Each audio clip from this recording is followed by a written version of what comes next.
Welcome to How to Run for Office and Get Away with It. Today we're asking, what does success actually look like for you? Is it a seat in the legislature or just moving the needle on a policy window?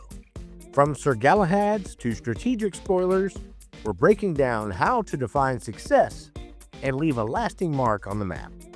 Plus, how nobody puts Hattie in a corner. Grab your coffee and let's get into it.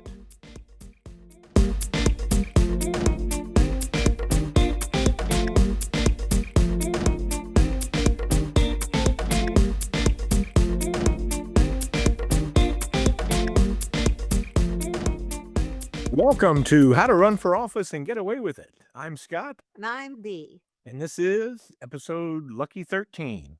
Which, after last week, we had all of the luck of the Ides. We had terrible luck last week. We had Friday the 13th followed by the Ides of March. And I really feel like that really...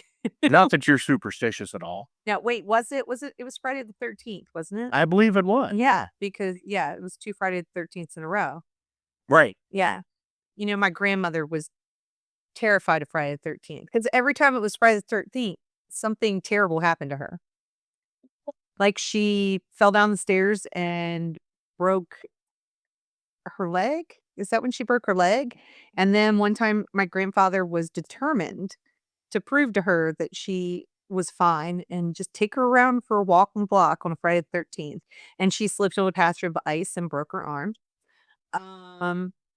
But right now, all I care about is some Fisher's popcorn. And that's thanks to you. I saw an ad on TV today for Fisher's popcorn. And that just reminded you of it. It looks so good. It is good. It's good stuff. I miss it. I miss it so much. For those who don't know, Fisher's popcorn is a staple of Ocean City, Maryland, because there's also Ocean City, New Jersey. Yeah. And I want you to know that I worked really hard in that moment to say Maryland. Say it however you say it. I know, but you tell me you can't understand Maryland. I can understand it. I just... Context clues. I just don't know why you pronounce it that way. Because that's how we pronounce it. Because there's 3 syllables in the word Maryland. The way you say it, we're more efficient about it. So there's all 3 are there. You're not listening fast enough. Okay. But yeah, now I want some of that popcorn. It makes me get the yins for Ocean City. Get some Thrasher's fries. We can order some Fisher's popcorn. I know, in the giant bucket. Yeah. I know. And then it has like the caramel and the Old Bay. Yeah. Listen, if there's anybody out there listening and you're like, you know what? If you want to support this podcast, send us a tin of Fisher's popcorn. Yeah, it doesn't even have to be a collector's tin. Get it in the plastic bucket. You know what I'm saying? Because they say, and we reuse those plastic buckets. Sure, we do. Because as we've mentioned before, you don't throw anything away. But they reuse excellent. They're nice buckets. They're fantastic buckets. Spoiler alert. That's the name of this episode. It is. It is. And the reason why it's called spoiler alert. Sometimes when you run an election, you're just going to be a spoiler. Yeah, and that's success. That can be success. So these are all the different kinds of ways that you can win in an election or meet the goals that you have for your election. We're going to be talking about how to decide what a successful campaign means to you. Is it winning? Is it positive name ID? Is it opening a policy window? And what the heck is a policy window? We're going to find out. But first, we need to hear from Scott about who gets us here? Why are we here? What are we doing? Running for office can be overwhelming, especially when you don't know where to begin. Be Political helps people just like you run for political office with the confidence of having a seasoned campaign manager. With Be Political, you'll find the professional advice you've been looking for, along with guidance and tools you can't find anywhere else.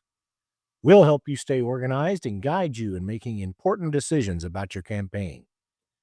From learning how to secure that big donor to choosing your campaign color scheme, Be Political is here for you. It's hard to know where to begin when you want to run. Start here. Be Political will show you the way. For all your campaign needs, go to bepoliticalllc.com. And now back to B. All right. So we're talking about what winning means for your campaign because it doesn't always mean the same thing for everybody. Doesn't always mean getting elected. There are other ways to have a successful campaign depending on what your goals are. Your goal is always ultimately in some way, shape, or form. Like you should want to win, I guess. And in some Right. there are circumstances where that may not actually be necessarily your goal. Um, and then in other instances, you need to decide what you consider is success. And sometimes that's not entirely winning. Okay, well let's get into it. So, what's the first reason you run for office? I think the first reason is to get elected and perform the public service that you have decided that you want to do. Ideally, right? That makes sense. That Right. that should be for most people. That's the first goal. I mean, it's sort of like the Sir Galahad aspect of it. You want to believe that a person is running for office because they truly want to represent the people in their district. They want to make their home a better place. Or they want to change the law or change what's going on in that particular community. They got a policy that they feel strongly about that they either want to see happen or they want to see changed or they want to see gone with the dinosaurs or they just want to challenge the body that they're running for. Sure. That's pretty basic. I It's think the that's the surface majority of reason. people that run for office want to win because they want to be in that office and do things in their community. But there's other reasons that you want to win. Right. Other reasons that you're running for office is because you're trying to solidify the party as a whole, the political party in which you're in. You're trying to help create a lane for somebody else to run that, isn't ready to run yet, but this is the best chance for that office to be won and you're the best person. Maybe you're a placeholder in that particular instance and you're comfortable with that. That's the success. It's not about getting in there and making a huge career difference. It's about helping to shore up the political party and the movements that you've started and making sure votes on education and things that other people are putting forward out there are you know, happening. And then all the while, the person that can make a long term difference who's running for office and now they're in the position to do that while you've spent those 2 years sitting in that seat or 4 years or what have you. Now they're ready to run for office, and you can say, I'm not running for reelection, but this is a person who's worked in my office. I've worked them or I've seen them work very hard over the years. And now I'd like to, walk them down and endorse them as they file.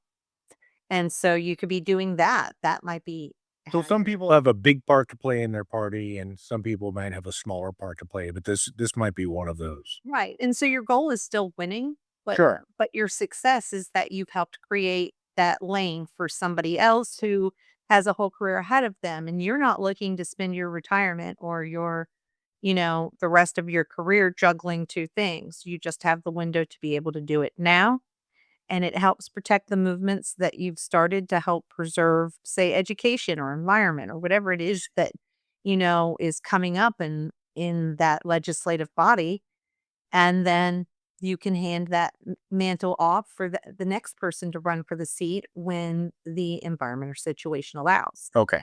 So you've got that, and then you've got, of course, the keeping another candidate from winning. Now,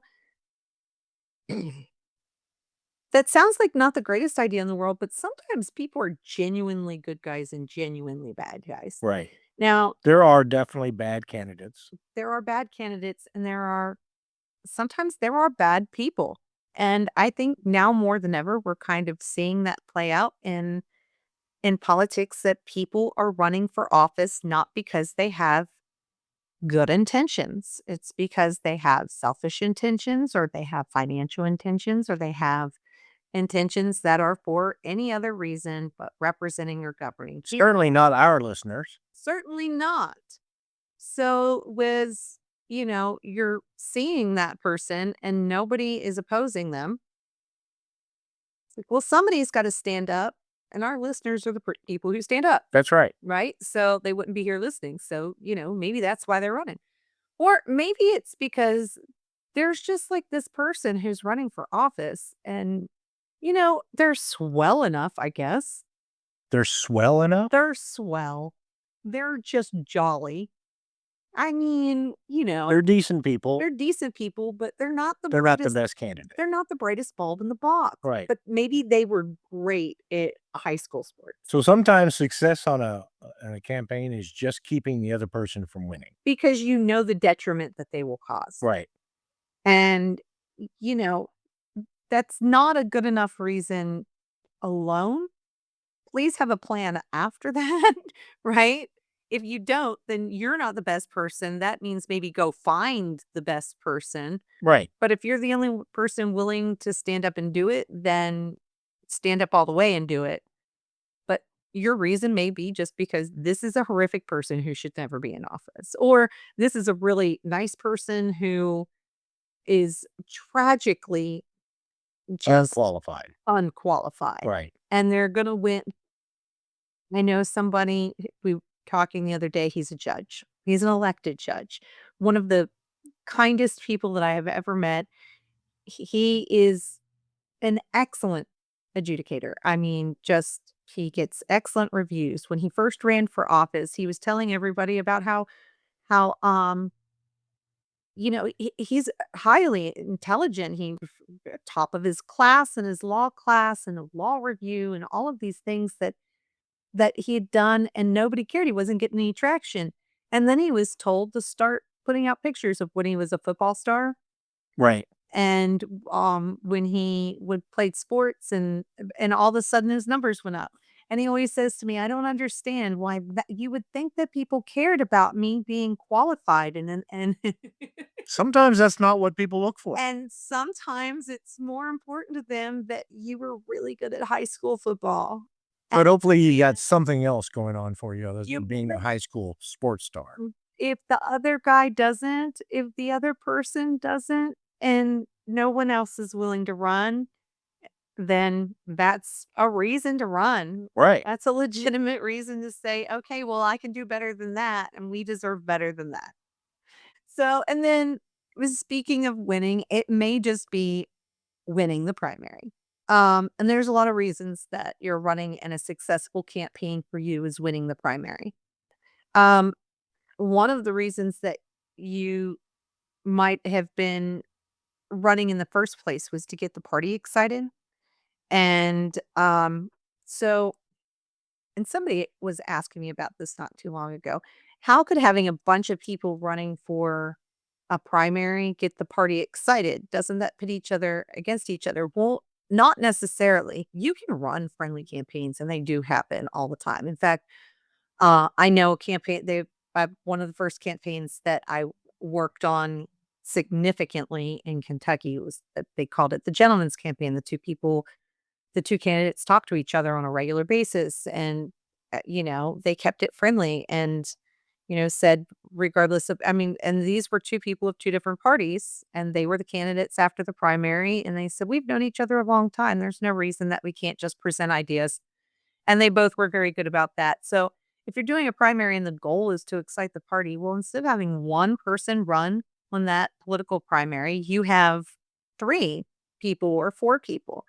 And, you keep it friendly. You acknowledge that that's what you want to do, but you have all those people talking to Democratic voters instead of one person.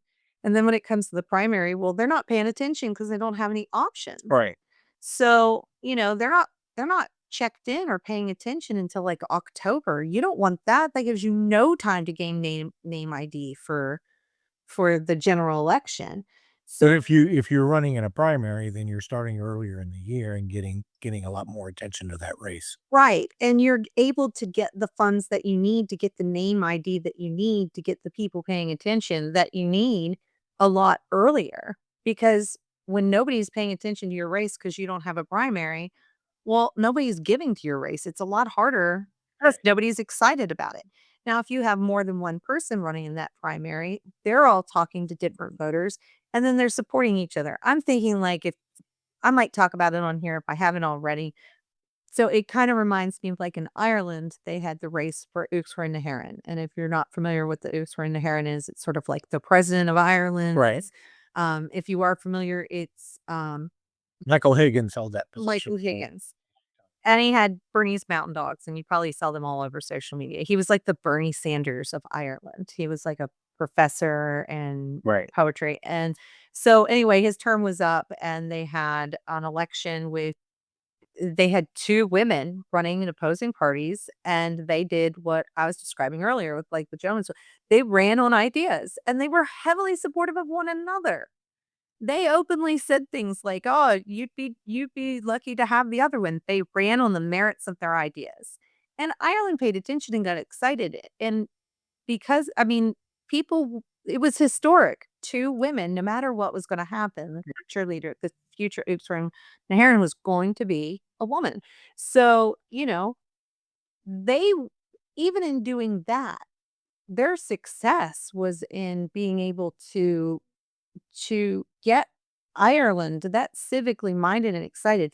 Now, believe it or not, it was Catherine, Connolly, who's the new Uachtaráin na hÉireann, and one of the big points of contention happens to be people speaking Irish. She's a native, Irish speaker. She speaks Gaeilge from the Gaeltacht. I think she's from the Gaeltacht. So, and she's an Irish speaker from the Irish-speaking part of Ireland. And so she's had a big push for reclaiming the language, which I think is great. I think it's wonderful to reclaim the language and heritage because I was taken away, but, like, that was the biggest point of contention for voters was that, well, if everything's gonna be in Irish, not everybody speaks Irish.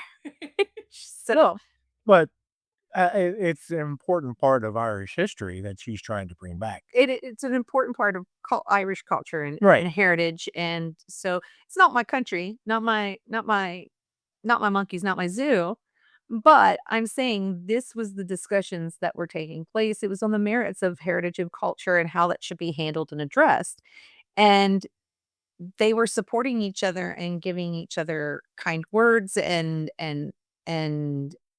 telling voters, no, this is a good person. And Right. it was really great. But the idea was that right there, they excited and unified people because they knew that.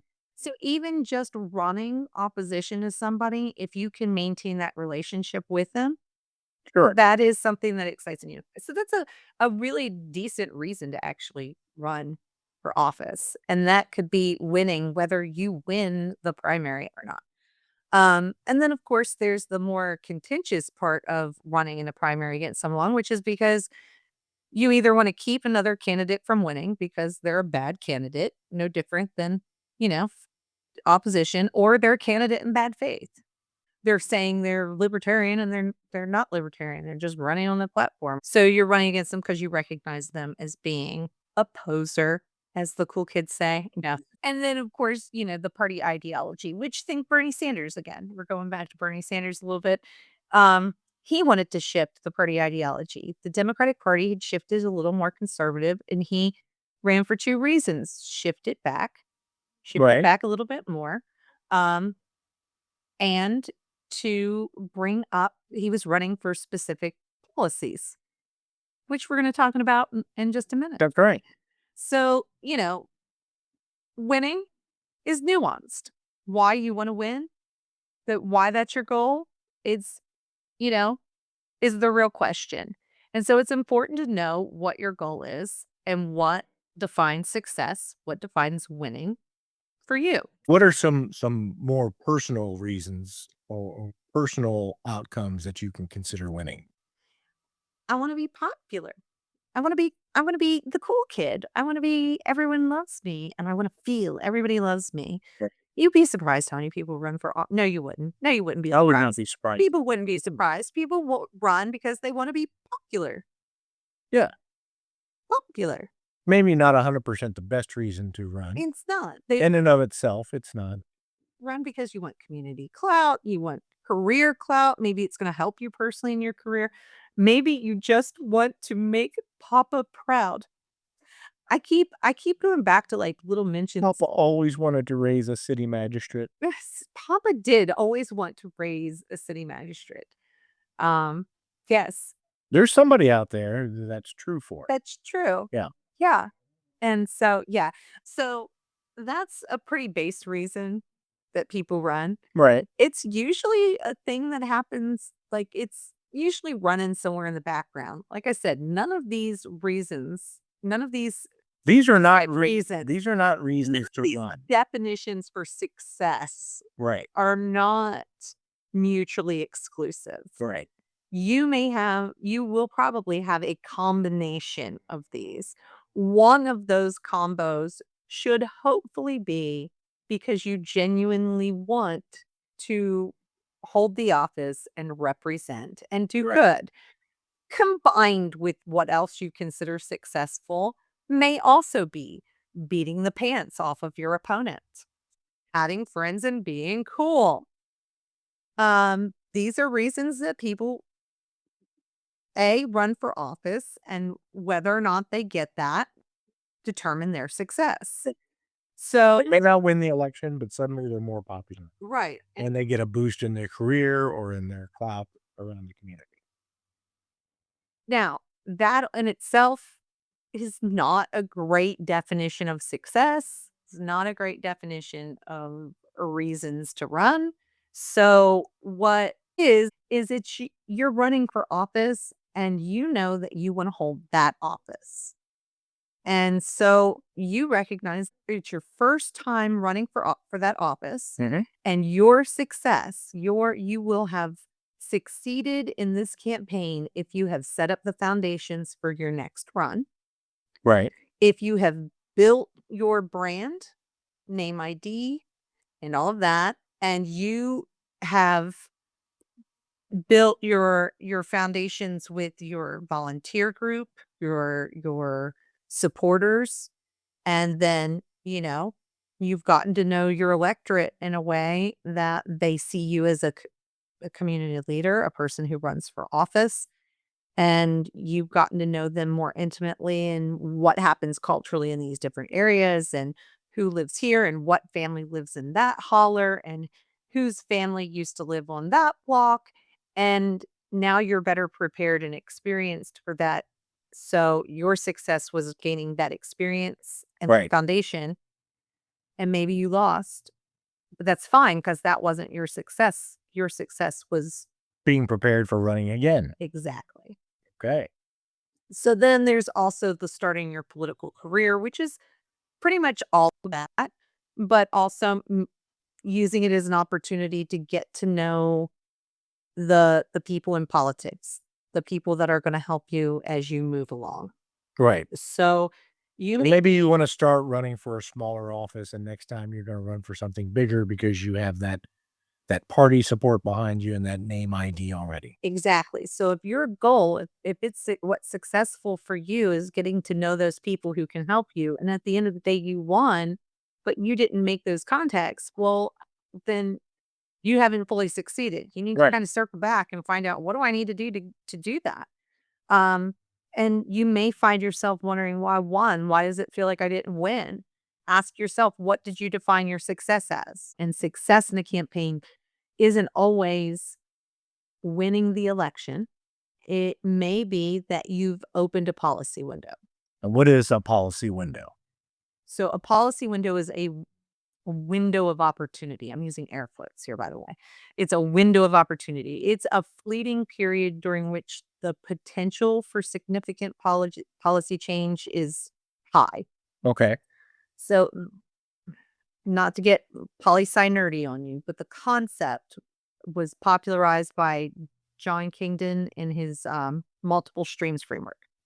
So, according to Kingdon, a policy window opens only when three independent streams align at a specific moment. And what, pray tell, is a stream? So, there's three streams that you need to look at here.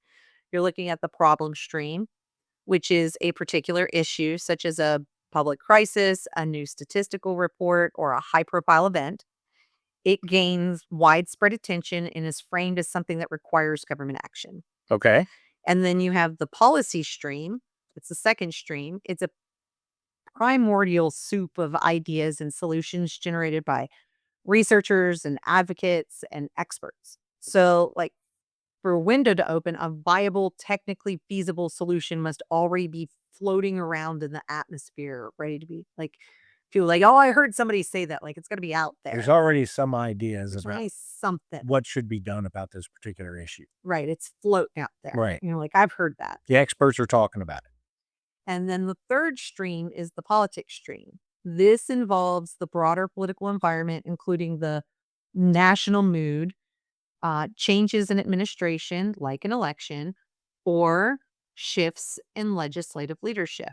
So, for example, we can think about things that been in the news recently with um, the police in some areas, Mhm. or with demonstrations, with ICE, with all kinds of different situations that we see on the news that are raising these national headlines and garnering this discussion from experts on what the solutions are, and do we have the right political climate to be able to institute those changes? Exactly. And that's the perfect example. And all three, there has to be that perfect storm. All three of them have to come together For the simultaneously. policy window to open. So, like in that instance, you have a particular issue that is had very high profile events. There have been statistical reports that have come out that have given information about what's happening to who and when.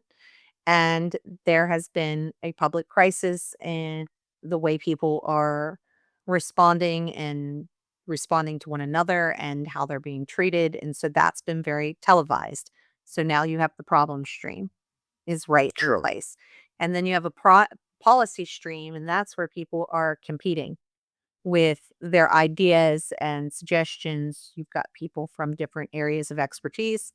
And then finally, the political stream, which is Do we have the right people currently paying attention to this that are willing to do something about it? right. And so you're seeing a policy window opening as people are now paying attention. So here's how it works: a policy window opens when a policy entrepreneur, and that would be you guys, that's you, when a policy entrepreneur, someone willing to invest time and resources into a cause, successfully couples these three streams. You create the political stream when you're doing this. So you use a compelling problem and a favorable political climate to push the pre-prepared solution through the window before it closes. So even running for office, even if you don't win, you have presented the problem to the public and it was already out there. There's been ideas that have been floating around, and now you're floating those ideas too. And now you're willing to be an actor who is working to push that through. You're sort of working in all three streams because you're helping inform the public of the problem, you are presenting the ideas, and you are the political actor who's helping to change the climate in some way. And I want to get into this even though we're talking about what success means to you, but it's important to know how the window closes. Okay.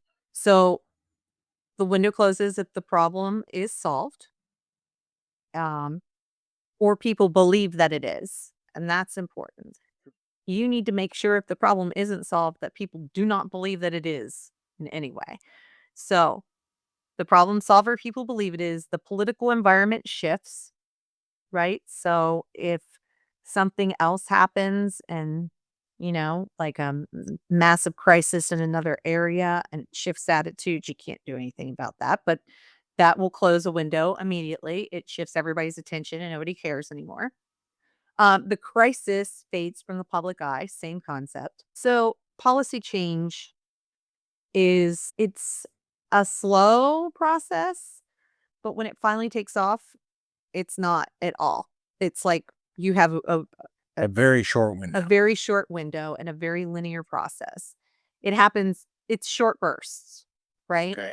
So you've got a long wait time where you're sort of building, and then it's like, we've got a window, go, go, go. Um, and you've just got to have the right problem meeting the right solution with the right political movement. Yeah. So you want to educate the public on the solutions as you're running and why you are the best person to implement them, hopefully, right? Highlight the need for the policy and try to get a pledge from all the other candidates regarding implementing the policy. And that's how not winning is still a success. Other candidates commit to that same. You're pressing them, and they may not have ever thought about it given a crap about it, cared nothing. It doesn't affect them whatsoever. You've gotten them to commit to it right on top of a debate stage, right out there in front of a reporter, right out there at the fairgrounds, whatever. But you've gotten them to commit to this policy and success. Right. And then, your goal as a candidate is to present the policy position. It's what does it do? What does it need? What does it need in order to be implemented? What does it affect? Where does it affect? When would it take effect? And how long will it have results? How will it be accomplished? By whom? And the only question that ever matters, How much is it going to cost? for how much Yep. to the taxpayer. So there you go. So that's a policy window in a nutshell. That's It's a a brief history of the policy window. it's a rare occurrence that those three things come together. So you can make it happen. And if that's what your campaign is about, that's the formula. Right. So after that, maybe you're looking to just party ideology shift. So now we're getting back to like Bernie Sanders. And I come back to him on this one because he's a fairly obvious um, opportunity to this on display, right? He was a candidate who ran for president whose goals were not necessarily to win president. At least not, that was initially what it was. And then it turns out he gained traction and actually had a real shot. So, there had been some shifts towards some more conservative, and he's trying to shift things back. You see him trying to pull things back, creating policy windows as he goes, explaining problems, pointing out areas where it's happened, putting out white papers that's shocking reports and those sorts of things to get people to pay attention to these are problems that are going to affect us in the long term. He followed that policy window script. That is a masterclass in how to run a policy window campaign. But in doing so, he did start to shift the Democratic Party a little bit more and the US populace a little bit more to the left again Right. because of that. And when he was doing that, one of the reasons that was happening is because when you only run against conservatives, you tend to shift conservatives. That's why primaries help shift things back the other way. When things get too locked up in anything, everybody shifts towards the middle, which works out kind of great. But it's like, remember the 90s when we had like the mega, like it was just Just a mega liberal class. like no, like the everybody, if there wasn't much difference in the 90s, there was some Oh, yeah. fundamental differences, but at the end of the day, everybody had sort of come together in the middle, and, like, it was like one was the same party, but with a hippie tent, and the other one was, the same party, but with a Christian tent, and that was it, right? Right. Until Newt Gingrich and all of that. And, the one party was a little bit more hawkish and the other one was a little bit more diplomatic. There wasn't much though, ideologically that was. Not compared to today. And now there's this huge, thing. But sometimes when everything drifts together like that, running might be a good way to pull your party back to, hey, remember, just because we compromised on policy doesn't mean we need to compromise on our actual ideology and what we believe. Sure. And sometimes that happens. And then, of course, you get stagnant and outdated party members, people who are old fashioned or people who are just plain older. Out of touch with the young people of today. With what problems are really affecting, families and everyday people, because it's just not their everyday experience. Or when they experience those problems, they had different solutions available to them and they're not facing those problems the way that people are now. So you've got people who are out of touch and not willing to admit it, that you're trying to shift the party. And, you belong to a different party, but you only have two options. So you pick the party closest and shift them closer to your ideology by positioning yourself in positions of power and decision. So this is the independent movement. This is a little bit of an independent movement. And people do that too. And again, that's what Bernie Sanders did because he's a democratic socialist, which is more of an if FDR would have started his own political party, it would have been Democratic Socialists. Okay. So after that, then there's the God bless your souls, the open lane candidacy, the sacrificial lamb. That is a hard place to be. They want to put you in a position where they know that you're going to chip away. So remember, your success in that is to chip away at the juggernaut, right? Right. That's success. Right. Um, conditioning voters to consider a challenge to that establishment. That's success. What's getting voters to think a different way? And you might be the person who starts to pry open the policy window and making it possible for that discussion to even get started. And you're willing to be the person to start that conversation, Sure. leaving room for people, you know, around you to be able to pick up that mantle or give them an excuse. Like, it's like, I can't bring that up now because my constituents are demanding this and I can't be out there talking about that. Well, now you can run for office. You can bring that up and then put it on them. Now they have a reason to do it. So you're prying open a policy window. You're propping people up for, you know, to get a job done. Okay. So that's how you end up being a sacrificial lamb. God bless you guys if that's what you're trying to do. That's a tough road to hoe. You put yourself out there only to know that you're going to lose. That's a tough one. That's a tough one, but, remember to keep that's why we talk about this. It's not just about having a place to head towards, but a reason to keep your head up, to Absolutely. remember Right. why it is that Right. you're doing and what success is, because you're gonna forget what success looks like. You get in the middle of it, in the eye of the storm, just getting out seems like the success, right? Sure. So, all right, and then the last one, Next to last one. is it the next to last one? Oh, yeah. Well, it's The fun one. This is the fun way to run. this is a fun way to run. It's the spoiler. That's right. You love a spoiler race. I love spoiler rate. Um, you've run the numbers, and running helps the person you want to see in office. So you run as a third party candidate, right? And so there's two ways to go about it. You can run silently, which I think most people do because it's kind of the safe play.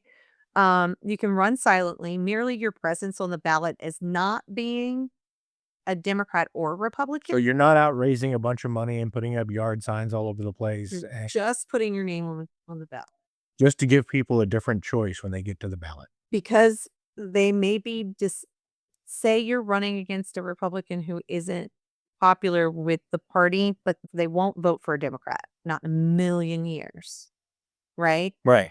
So there's an independent who's running, and so those people who will never vote for a Democrat will vote for an independent just so they don't vote for their candidate because We should probably do an episode on reasons why people vote Yeah. and reasons why they vote the way they do. I think we will. I think we'll probably do one on that. So you got people doing this. They run silently on the independent ticket, and your presence merely gives the opposition, the voters that the opposition normally has, another place to vote because they don't want to vote for him, but they won't vote for the party of the other person. Right. Um, And the opposite of that. and the opposite of that is making a big Tom Hanks splash. Right? Tom Hanks splash. You can make a big splash. Make it Daryl Hannah splash, whatever. Right. That's what I think of when I think the word splash. You make a splash. And if this is the only time you're going to run for office and you might as well have fun with it, like for real. And it can be a lot of fun. You can find the rare things which you agree with the person from whom you're trying to steal votes. Again, it comes back to stealing votes away from the opposition. And this is one way to do that. This is one way to do that. And then this is a little bit more of this is my favorite because it's really keeping you honest. Right. And it's really keeping them honest too. You can be the watchdog campaign. Sure. You can be the fact check, undermining, calling out, encouraging the negative press, highlighting the reasons nobody wants that person in office. And you can just be like, Well, they said this in their mailer, but that's not true. And they said this in this moment, and that's not true. And so, like, So your campaign is focused on watching the other candidate and calling them out. yeah. And then, presenting why their policy idea for it is terrible. So you're lending a little bit of support for the other candidate who's hopefully doing the same thing, but may not be getting paid attention to because the moment that somebody saw a D next to their name, they stopped listening. Okay. So you can be a third party spoiler in a partisan race. And then, your successes, you fact checked them the entire time. You held them accountable. You showed the public why this person is not the person for that job. And you've educated the voting public? Educated on probably a topic you feel pretty passionate about, Sure, let's be honest. hopefully. So, that might be a combination of policy window. That might be something that you're looking to open a policy window, and by running as a spoiler, you have the opportunity to get people from across the aisle to Right. listen to you. Like we said, there may be several goals that you have in a campaign, and winning the general election may not be the ultimate goal that you're going to achieve. And then finally, success in this is my last reason. The reason that you would run for office, success would be curing your boredom. Maybe you're bored, right? Right. Maybe I mean, this is a full-time job.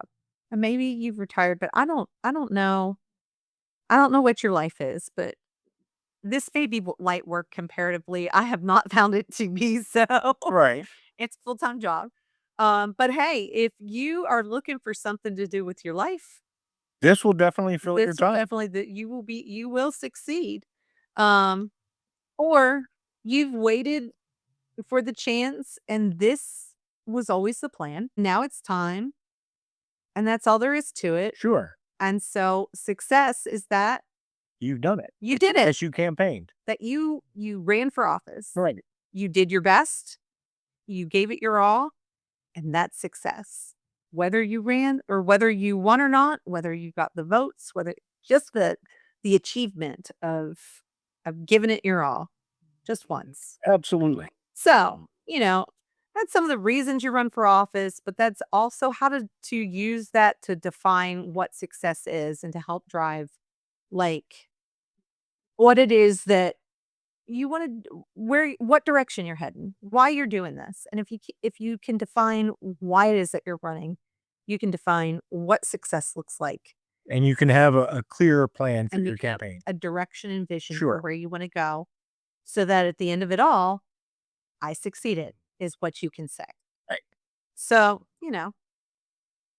that's that's all I've got on that topic. You got any questions? I don't. You got any additions? I don't have any additions. I want a history lesson. A history You are listener. you are the queen of history lessons. So today we're talking about somebody who kind of embodies, this was who I thought of, that embodies a little bit of all of these reasons to run. And she is the very first woman to be elected to the US Senate and the very first woman to speak on the Senate floor. And she is uh, former US Senator from the state of Arkansas, Hattie Caraway. Uh, so Hattie Caraway's husband died, and it was like the 1930s. So that was really common for, People just died. well, yeah, it was really common for people to just die. People just died all the time. It was 1932. I mean, there was a depression and a dust bowl. And I mean, yeah, people just dropped dead. I mean, the average life expectancy of men then was like 60. I mean, you just, everything was lard and nothing was pasteurized. It was rough. Everyone had black lung just from trying to breathe in the industrial age at some point. So, people just drop dead. You've got her husband was US Senator out of Arkansas. Senator Caraway. That would be correct. And he died, and it was very customary for people to, or for elected officials to appoint the widow of the person who was holding office that had died in office, and then have them be a quote unquote placeholder, which I'm going to tell you now, guys, that's super offensive, but Hattie's going to tell you why. She would like go with when people were speaking or they were doing floor speeches or whatever, and it was particular. She would like knit.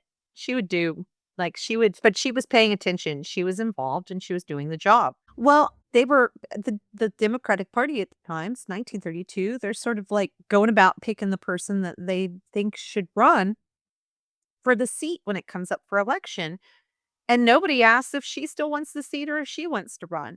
And that really kind of stuck in her craw. And she said, I got tired of we women were good enough to be placeholders waiting for a man to do the job. If we're good enough to do the job as a placeholder, then we're good enough to do the job. Sure. Hell yeah, Hattie. Hell yeah. So she couldn't decide if she wanted to run. And it all came down she changed history with the flip of a coin. She said, "I'll run if this coin flips and comes up heads." She flipped it, it came up heads. So she decided to run. So she gets together with and shocks the Democratic Party and upsets people and all kinds of stuff. So she gets together with another person named Huey Long. And, the 2 of them, he helps her campaign. And this guy's pretty savvy. He's out of Louisiana. He's holding office himself, and, uh, he doesn't want the other guy getting elected. But he had a political machine, and he was kinda trying to prove a point too, right? But Hattie's deal was like, "Whatever. If he wants to use me to prove a point that he can get me elected, then I'm gonna let him. Because guess what's gonna happen? I'm gonna get elected." There you go. So she did that. So they worked together. They went on a Hattie and Huey tour thing, and they did a lot of kitchen table, and this is the part that matters. She just talked to people, guys. She talked to people and found out what the concerns were, and she talked directly to them, and guess what happened? She won. She won. I know, crazy, right? And then she went on to get reelected a second time. That's amazing. She lost the third time she ran, her second reelection bid, and I believe it was FDR went ahead and appointed her to a federal commission because she had worked in the Senate for a little over 12 years and had become very well respected within the federal government and did a wonderful job while she was in office. She wasn't perfect. She had some problems. She supported prohibition. That's just silly. She wasn't, awesome on civil rights, as most people weren't at the time because everyone sucked, but, at the end of the day, she did a lot for women and proved a big point, and so All from the flip of a coin. all from the flip of a coin and a guy named Huey Long with a chip on his shoulder and a point to prove. And I think, though, my favorite thing about her is that she just had that one salient point. We're good enough for your placeholders while you're waiting for someone to qualify for the position, then we're good enough to just do the job. Sure. So, Well, it's good for her. and you know what else Senator Hattie Caraway would have supported, I think, and Huey Long too? Be political. They would have supported the strategy sessions that we did. What Do. what Be Political does for candidates is pretty amazing. I mean, sometimes you don't need a full service campaign manager, or a lot of times you go to agencies or consultants and they're like, I don't take small local races. You get that a lot more than anything else. And And then where do you turn? well, it's Be Political. You can Of find course. us at bepoliticalllc.com. That's BEE Political LLC.com. And you can find out information on our strategy sessions simply by clicking on the different services that we have, or you can go to info at bepoliticalllc.com. Drop us a email. Let us know what it is that you're looking for. There's a form on the website as well. If you need more information, go to the website, drop us an email, send us a message. And you can see the transcript of our podcast right there. You can follow right along. You can follow right along and some really great pictures to go along. Also, we've got resources and different things that people can utilize for their campaign that are popping up here and there on the website. They're coming in more. So if you're running or you're thinking about running, be sure to check out Be Political and pay special attention to those strategy sessions. If you want just a help with a few things on your campaign, we can spend a few hours with you and get you on the right track. 2 or 3 planning sessions with us can save weeks of Months. floundering, just trying to figure out and mistakes, cost, money saved from just planning it right the first time Sure. is incredible. So we look forward to hearing from you. In the meantime, if you have a question that you want answered here on how to run for office and get away with it, you can send it to ask@bepoliticalllc.com or hit us up on our social media. If it's social media, we're probably on it. So We're everywhere. everywhere. And no, we're just kind of everywhere. Be sure to check out our next podcast, which is titled True Blue, Resolute Red, and the Royal Purple of San Francisco. All About the Importance of Your Branding. All about branding. So we're going to talk about psychology. We're going to talk about color schemes. We're going to talk about fonts. It's going to be good. We're going to talk fonts. We're going to talk about fonts. And we're going to talk about the only emperor of the United States. The only emperor of the United States. That's next time on our history lesson. So until then, let's get ready to run.